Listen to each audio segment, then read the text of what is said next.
Next is a struggling children's novelist. I've read some of her stuff and I think she might do quite well. It's J.K. Rowling, ladies and gentlemen. Hello, Joe.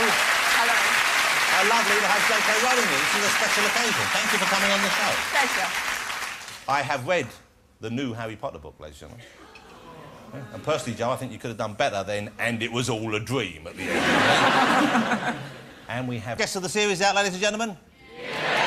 Parents, brace yourself. In a fortnight, you'll have 700 pages of bedtime story to get through. Will you please welcome J.K. Rowling?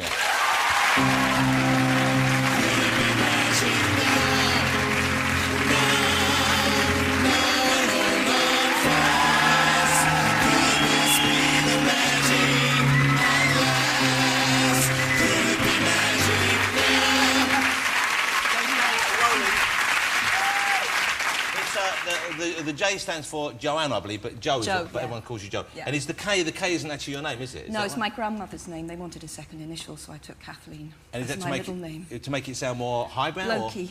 Or more blokey? Yeah, they thought it was a book that the first book would appeal to boys. If you had the double initial? Yeah, they thought maybe they'd be turned off by a woman writing. Like there's the author A.S. Byatt. Yes, who's a woman. Yeah, but I thought we didn't know what the name stood for, and we asked our kid, and she said maybe it stands for Animal Sounds. And I thought that'd be a great name for someone. Animal Sounds Byatt. How'd you do? Well, Joe, thank you for coming on the show. Pleasure. I'm a huge fan of the books. Obviously, the Thank kids have adored them, and you know, I'm speaking on behalf of just about everyone in the country. I think when I say just how magnificent they are, and what a lovely contribution you made to our life. Really, it's genuinely. I feel honoured to have you here. So thank you for coming on, J.K. Rowling, who has created magic for us over the last few years. And also, I'm delighted you're here because I know you don't really give a lot of interviews. Not loads, no. Do you find it easier now, though? Is it something you've just got more accustomed to the attention, or is it because the whole thing's behind you now? You finished the books. I think finishing the books it's definitely been a release. I feel more relaxed. I thought I could come on here now and crash and burn, and what does it matter? It doesn't matter. How much of your life have you spent with those books, with those characters? 17 years. 17 years? Yeah, I was 25 when I had the idea. Wow. And how long between you having the idea and the first book being finished and then published? 7 years. So I've been published 10 years. That's a long journey you went on there just to get it out there. Then. Huge. And the first book, is it why you came up with the idea for the book? You were on a train? I was on a train. I don't even know what I was thinking about, and the idea just came into my head. OK. Before we talk about Harry and the huge journey you've been on with those characters, what do you have planned next? What do you have... do you know what you're going to write next, or just a long break? I just want to take a break, I really do. Do you think you'll go back into fiction which works for children and adults like the Harry Potter books, or...? I honestly don't know, but I've said all along, and I still mean it, if I only ever write for younger people, I will never see that as second best. My wife the other night was reading a Judy Blume book to my little girl. Right. And I was listening in the background, and man, I got really caught up in this book. It was a great book. She wrote some great books. Yeah, and normally I'm saying, send her to bed so I can have sex with you. But last night, I was saying, I want to find out what happens on the summer holiday. Did she get the carpet she wanted? It was gripping stuff. Did the first bar expedition work for her? Oh, I know that one. They go shopping for a bar. It was quite moving. Yeah, it is moving. It's a lovely book, and you know, and when fiction for children is written well, of course, it's second to none. I think so. But is it true? And I've heard this reported that when you started the books, you wrote the was it the epilogue or the epilogue has been written the final book for years, yeah. And you had that kept safe all that time. Yeah. Well, they said I was keeping it in a safe. Of course, I wasn't. I kept losing it. It's true. But yeah, I had the information in the epilogue. So you knew where you wanted to go with this whole sequence? Oh yeah, definitely. Yeah. And did you never feel like changing your mind? I mean, because I know sometimes when I've spoken to authors, they get to know characters while they're writing them. They know what they want to do with them, but certain characters come to the fore more, and you change your feelings. I changed it slightly. I have 2 characters I intended to keep alive die, but then that's been taken to mean that only 2 characters die in the book, and it's a bloodbath. It's a bloodbath, yeah. Well, no, it's not a bloodbath. But it's more than 2. But you see, but there is a kind of a responsibility that comes with this, of course, because once children in particular, but adults as well, when they got hooked into characters, you don't want to see people dying, even though dramatically it might be more satisfying and it might be more true. And it helps you illustrate the evil of the bad characters. Yeah. I remember, as I was saying earlier, when Cedric died, I was horrified. Were you upset? See, my husband didn't give a damn. Oh. He didn't like Cedric. Did he? He didn't like Cedric. No. Too posh? Too posh? He got the girl. He was too smooth. Yeah. He was quite glad to see him go, I think. But he was so decent at the end, Cedric. I thought that's why I liked him. He was very, stiff. Because he was very sportsmanlike in a way that very few people are. I thought, you know, early on in the book, I didn't care for him at all. I was quite happy for him to run over or something. But the end part, I didn't want to see him go. So you cried at Cedric. Did you cry at Dumbledore? Nah, because Dumbledore's an old man. He's had a long life. No, seriously. Look. Off. Coffee on us. Is that the way to do it? I don't know. That's beautiful. That's poetry. That is poetry. Is that a problem, though, when you're writing a book with magic at the core? The fact that, in a way, you could do anything and explain it. That's absolutely a central problem from the beginning, was to establish the limits, not what magic could do, but what it couldn't do. So the parameters. So you had to put the walls in place and contain the action. Otherwise, you've got no conflict, and without conflict, you haven't got a story. And you haven't got any real kind of emotion when someone dies, exactly. if you could bring them back. Sure. Obviously, the books are written by you and they're coloured by your view of the world, but is there much of you as a person in the books? Are any of the characters more like you? Are your family in the books? Are the kids people you knew when you grew up? How much is it based on people in and around your life? I think all the three main characters maybe are all aspects of me. Hermione is most obviously so, because I was quite swotty, quite bookish, introverted when I was a kid, yeah. I became less so, and she becomes less so. Yeah, well, she got like people go up, of course. Yeah, but she exactly. she's a fabulous character. I think so. I love her. And I'm pleased that she's accepted and people like her for Yeah. being like that, which is perhaps part of the message, I guess, in a subtle way. What about Harry? So what's Harry got that comes from you? Well, he must come from me because he's totally imaginary, although various people have claimed to be the inspiration for Harry. It's absolute bollocks. So how does that happen? Someone says that's based on me. Who they you just know, crop up. It's what, really irritating. people from school and stuff? Yeah. So that's incredible vanity to say it's based on me, even though you've said it isn't based on anyone. Yeah. But do they have a scar on their forehead and some sort of... Doesn't seem to matter. OK. Who of the people you know in your circle of friends or your family, how many people have been allowed to read the new book? One, my husband. And is he a fan of the books? Well, he hadn't read any of them before we met, but he's got to say he is now, hasn't he? Yeah, he can't read that. Yeah, he liked the seventh one. OK, and what about your children? 'Cause I know your oldest daughter is a big fan, isn't she? Yeah, she's nearly 14. Has she read it yet? No, but she's going to get my first copy. Well, now, I think it would take quite a lot of control not to let your eldest child, who knows the book's finished... She didn't want to have it before she finished school, before she finished term, because the pressure was going to be quite immense on her. How difficult is it to keep things like this secure and to keep them quiet? Because, you know, if it was out early, if it snuck out in some way, it would be on the net, wouldn't it? It would be yeah. The last 3 books have been stolen from the printers. Really? So when the manuscript's handed in? Yeah, yeah. And how do they get that back? What happens then? I mean, were they published illegally? They weren't. They managed to... No, all 3 of them disappeared at the printing stage. And they were recovered? Yeah. It's all a great story, and I only know half of the details. Was it a house elf? No, it was a bent security guard. Bent security guard. Was Dobby the house elf based on Gary Lineker? I've always wanted to ask you.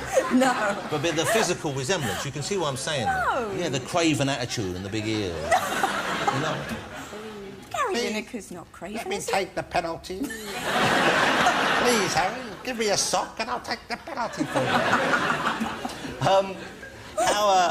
How difficult was it for you when you were approached for the film rights, and how much control were you allowed to hold on to? Well, I said no initially because Warner Brothers weren't the only people who wanted to do it, so I said no to everyone. And then Warner's came back and said, well, they thought it was a money issue, so they said, would you like a little bit more money? And I said no, and my problem was I didn't want to give them control over the rest of the story. So I said if they were prepared to guarantee that any sequels they made would be my sequels, then we could talk. So was that a possibility? They wanted to buy the rights to the characters and not necessarily... Well, exactly. stick to the So you could have Harry does Las Vegas, or Harry... with whatever you want. Harry finds a hooker. Harry finds a hooker. How is it for you working with the guys who make them film? I don't know how heavily you're involved. I know you visit the set and you obviously know the young actors who have grown up playing these roles. And there's a picture of them. How adorable they look there. And that's so... It's almost heartbreaking, isn't it? Because is it strange for you? Because, in a way, those people are part of your life as well, in the way that the books are. It's a weird relationship, actually. It's a little bit parental, and yet they're playing something that came out of your head, so there's this place where you meet, where you're both inhabiting the same character, so it's strangely intense from my point of view. And are you... obviously, those 3 leads, I think, have proven themselves to be more than up to the task, but are you, overall, have you been pleased with the way the films have been cast and made? I really have, yeah. To keep it all British, I think has been a hell of an achievement, because that's not the way it would necessarily have gone. Let's have a look. This is the new movie. You've seen this. You were at the premiere, of course. What did you think of the movie? It's great. I think it's the best one. OK, here you go. This is Harry Potter and the Order of the Phoenix. It's out in cinemas next week. 12th. Oh, the 12th of July. Make it a powerful... I almost got cramps. Don't they look great? I love those little things. Let me ask you about something which I think you have said is the case, but I don't know is that, and this might have been something you planned and changed your mind, that when you think about the end of the book and when you had this epilogue ready, that the last word in the book was scar. And was that so, and is that indeed the case still? It was so for ages, and it's now not. So it doesn't end with scar? No. Scar's quite near the end, but it's not the last word. Could I ask you what the last word is? No. Oh, Joe! I can't, no. You're such a literary tease. You're a lit tease, that's what you are. Scar. But this was scar like the scar, not like scar like a message to you, Woody. Because I had a fantasy that Ron and Hermione would go to a specials gig and she would say, what the perfect end to our adventure, enjoying an evening of scar. Prince Buster, the message, 10 Commandments of Man, given to I and I. That would have been brilliant. That would have been a good ending. But, yeah. Not too late to change it, perhaps. Okay. How did it feel when you signed off on the book? It felt... I can't think of anyone who could know how that felt, because there aren't that many people who've written a 7-book series that's taken them 17 years, and actually finishing it was the most remarkable feeling I've ever had, and I couldn't have told you which was uppermost, euphoria or feeling devastated. Did you cry when you finished? I didn't cry when I finished, but there's a chapter towards the end that I absolutely howled. It was unbelievable. When I finished writing it, and it's been planned for so long, and finishing writing that was... I was in a hotel room on my own, and I grabbed this... You know, they have those pitiful half bottles of champagne. Well, I was sobbing my heart out, and I ripped open the minibar and downed that in one, and then just sat there, just a mess, yeah. And then went home, covered in my scar, and that was really tough. And what excuse did you give for your appearance and look? You come back from visiting a local motel, drunk and in tears, and say, yeah, I wrote a particularly heavy chapter. Well, no one's going to believe that, Joe. Exactly. What a trusting husband you have. Would you, or do you intend to ever write any more Harry Potter? I think that Harry's story comes to quite a clear end in Book 7. But I've always said that I wouldn't say never, that I can't say I'll never write another book about that world, just because I think, what do I know, in 10 years' time I might want to return to it, but I think it's unlikely. I'm going to show you a clip now because I know you quite liked it, and one thing, obviously, Joe has done well out of the books. It's very rare that I'm the poorest man in any exchange these days, but certainly I feel like a veritable pauper sitting next to Joe here. But at the same time, what a lovely gesture when you wrote those books for Comic Relief, because there were millions there that you know, you could have written those books and kept for yourself, and you gave all that money, I know, and it raised literally millions and millions of pounds went to Comic Relief, and so thank you for that. That was a wonderful thing to do, and we have a clip of that they repaid your kindness by taking the piss out of you on Comic Relief. Have a look at this, and this is Dawn French as Harry Potter, of course. You'll see who it is as Harry, and it's Jennifer Saunders as Joe. Look at this. Harry. Well, you're a lot warmer and more personable than you say. And you know, I was saying how much it was 2 books you had. It was the kind of glossary and the other thing. Yeah. Those books raised £16 million for Comic Relief. That's incredible, isn't it? Thank you. I love it. Before we part company, and it has been an absolute joy talking to you. And for me too. I'm very excited because I love a theme park. Yeah. And Harry Potter is being turned, it's going to have its own kind of little world as part of the Universal theme parks. That's right, yeah. Is this going to be the ones in Florida or Los Angeles? Florida. Florida. I would have thought so. They have more space there. Yeah. What's the plan? It's going to be a whole little. It's going to be a whole kind of Hogwarts area or a whole. It's going to be Hogsmeade and Hogwarts. Wow. So you can go. Yeah. And will you be able to go on the Express at any stage? It'll be there. You can do all sorts of stuff. It's going to be brilliant. I can't wait. When will the theme park be open? I think it's 2010 or something. But you know what? Even though it sounds like an improbable time wait, time flies, and next thing you know, you're standing in a queue for 7 hours. I can take my kids. It's Yeah, you'll be able to get straight to the front of I hope so. I should think so. Hey, congratulations on you. just a wonderful series of books. Thank you again for the comic relief contribution, and I can't wait for the new movie, but more importantly, the book, which is out. Is it July the 21st? 21st, yeah. July the 21st. Ladies and gentlemen, Jo Rowling. Thank you, Jo. Say, go on, Jo, say so much. That was great. Thank you, Jo. Thank you. Jo Rowling.